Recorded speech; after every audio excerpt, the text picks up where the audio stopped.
कहाँ है नारायण हरि? क्योंकि दावा ये किया जा रहा था उनके भक्तों की ओर से परमात्मा है वो, लेकिन जिस तरीके से पूरा हादसा हुआ और उसमें कई लोगों की मौत हो गई, उसके बाद ये पहला बयान उनका, पहली प्रतिक्रिया सामने आई है। जान गंवाने वालों के प्रति मेरी संवेदना है, ये नारायण हरि की ओर से कहा गया। मैं बहुत पहले समागम से निकल चुका था। ये तमाम बातें नारायण हरि की ओर से कही गई हैं। एपी सिंह को अपना वकील नियुक्त करता हूं। तो एपी सिंह को उन्होंने अपना वकील नियुक्त किया है। हाथरस हादसे के बाद नारायण हरि का ये पहला बयान सामने आया है।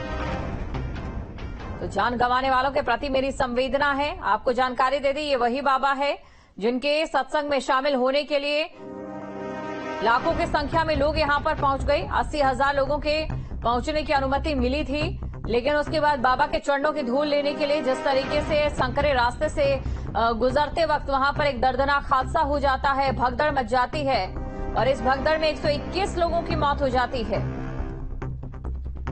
तो ये उनकी ओर से उनकी पहली प्रतिक्रिया सामने आई है। पहला जो बयान है वो सामने आया है। तो ये लेटर आप देख सकते हैं, लेटर जारी किया गया है और इसी के जरिए ये बयान दिया गया है। इस लेटर में ये साफ लिखा है, हाथरस हादसे के बाद नारायण हरि का ये पहला बयान इस लेटर के जरिए। तो जान गंवाने वालों के प्रति मेरी संवेदना है, नारायण हरि की ओर से ये लिखा गया।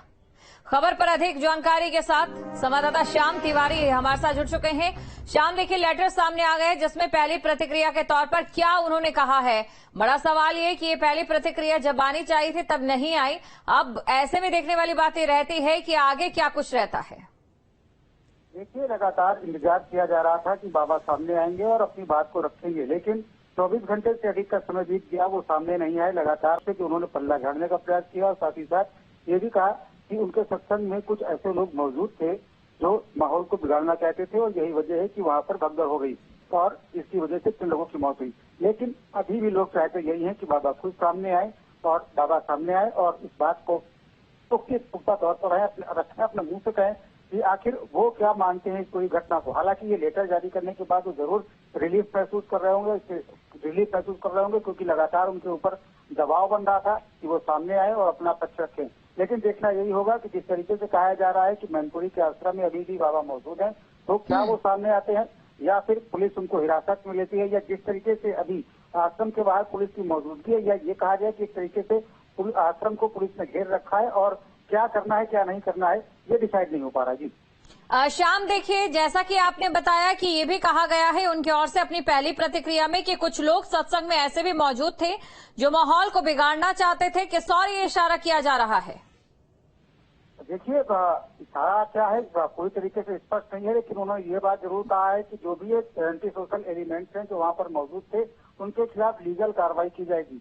तो कुल मिलाकर के जिस तरीके से जांचों का सिलसिला शुरू हो गया है, एक तरफ जो पुलिस प्रशासन है अपनी जांच कर रहा है, तो कहीं ना कहीं जब मामला जब बाबा की तरफ मुड़ेगा तो उनके पास कुछ वीडियोज ऐसे होंगे जिनको वो रखेंगे और उसके बिहाफ पर ये साबित करने का प्रयास करेंगे कि कुछ पर्टिकुलर लोग वहां पर थे जिन्होंने माहौल को खराब किया। अब देखना ये होगा कि इन्वेस्टिगेशन किस दिशा में आगे बढ़ती है, पुलिस के बाबा को हिरासत में लेती है या फिर जो वीडियो है, क्योंकि कहा यह जा रहा है कि पूरी जो घटनाक्रम हुआ है, क्योंकि आमतौर पर देखने को मिलता है कि जब भी कोई शख्स कहीं पर जाता है तो वहाँ की वीडियो रिकॉर्डिंग जरूर करता है, लेकिन ये पूरा इतना वाकया सामने हुआ लेकिन भगदड़ का एक भी वीडियो सामने नहीं आया।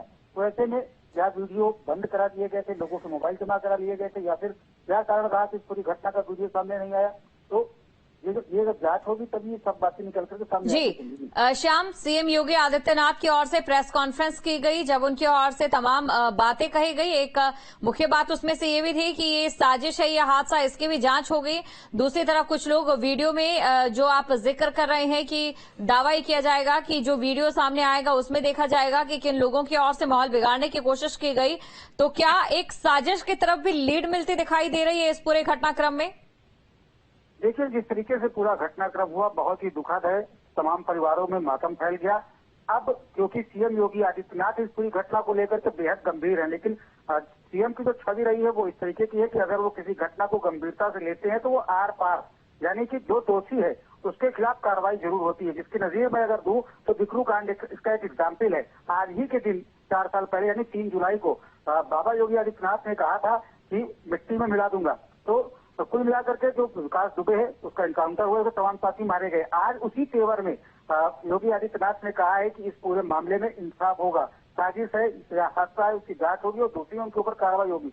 तो कुल मिलाकर ये कहा जा सकता है कि जो इंसाफ है इस पूरे मामले में होगा और अधिकारी जो मामले को गोल गोल घुमाने के लिए अभ्यस्त है, जैसा शुरुआत में इसमें भी देखने को मिला, वो कर नहीं पाएंगे क्योंकि बाबा की लगातार निगरानी रहेगी इस पर। जी बिल्कुल शुक्रिया श्याम, तमाम जानकारी को दर्शकों तक पहुंचाने के लिए। तो देखिए, बड़ी खबर ये सामने आई है, बड़ा अपडेट सामने आया है। जो पहली प्रतिक्रिया है बाबा की वो सामने आ चुकी है, जिसमें उन्होंने ये साफ कहा है कि वो अपना पूरा सहयोग करेंगे। उनकी ओर से साफ कह दिया गया है। इतना ही नहीं, उन्होंने ये भी कहा है कि वीडियो जो है वो जारी किया जाएगा और वीडियो के जरिए जो तमाम चीजें हैं उसमें ये देखा जाएगा कि क्या ऐसे भी लोग शामिल थे जिन्होंने माहौल बिगाड़ने की साजिश की।